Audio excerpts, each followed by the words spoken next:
Cuando hablamos de dependencia, tenemos que situar primero el concepto de autonomía. Es lo contrario. La autonomía es cuando una persona puede decidir, gestionar y proyectar su modelo de vida. En cambio, la dependencia es cuando por edad, enfermedad o discapacidad esta persona ve alterada todo lo que son sus actividades básicas de la vida diaria.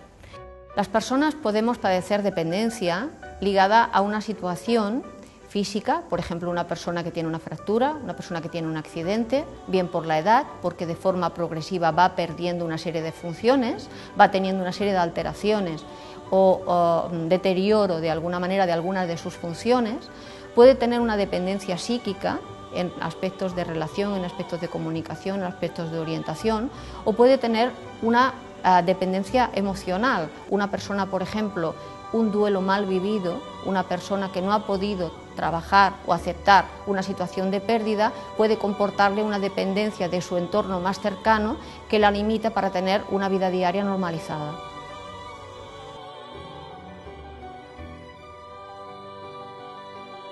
Actualmente el concepto de dependencia está muy presente en el debate social en general, en el debate político. Actualmente nos encontramos con una Europa que envejece, una demografía y una esperanza de vida, un avance tecnológico de recerca que hace que las personas vivamos más años, pero importa mucho actualmente el concepto calidad de vida, cómo vivimos. Nos encontramos con una situación donde las familias son más pequeñas, son más frágiles, no pueden dar respuestas de calidad como quisieran para atender a sus personas y nos encontramos con que algo que estaba concentrado en un ambiente familiar ha pasado a ser de un contexto social donde tiene que haber una respuesta colectiva.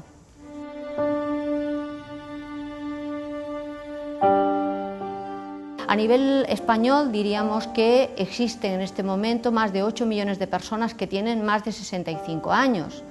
Además, nos encontramos con que más de 20 millones de personas que son mayores de 50 años tienen algún problema crónico de salud. Desde la Orden de San Juan de Dios damos respuesta a través de una fundación de atención a la dependencia donde tenemos un programa de atención domiciliaria. Aquí estamos contemplando cómo la mayoría de las veces mujeres llaman pidiendo ayuda a nivel domiciliario para poder continuar manteniendo a estas personas a nivel familiar.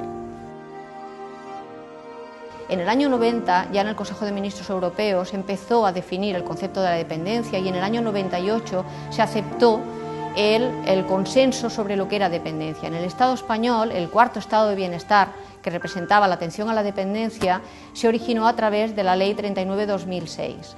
Fue una ley agridulce porque nació con muchas expectativas, generó muchas expectativas a nivel poblacional, pero nació normativamente débil y probablemente a nivel de financiación también, dados los gran número de personas que intentaron ya desde el principio acceder a normalizar la situación de dependencia y a pedir recursos para la situación propia de dependencia. El debate actual sobre la dependencia, para dar respuesta, requiere de alguna manera un planteamiento que siga una serie de ejes vertebradores. Desde nuestra opinión, la primera sería reconocer el camino recorrido.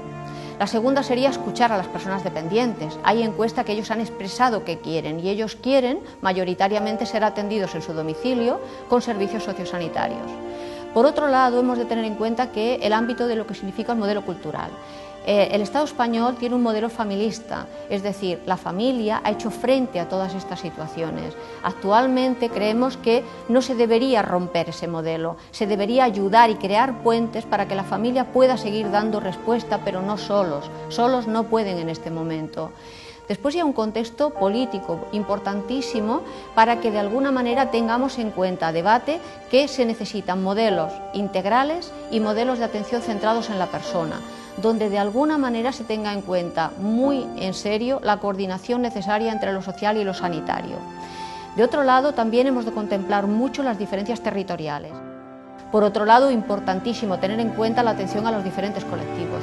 La dependencia no solo afecta a las personas mayores, la dependencia puede afectar a cualquier edad de la vida. Podemos presentarnos en un momento determinado a un domicilio y contemplar que hay una mini UCI en un comedor para atender a un niño con pluridiscapacidad. Esas familias necesitan ayuda para de alguna manera normalizar su proyecto de vida. No es fácil.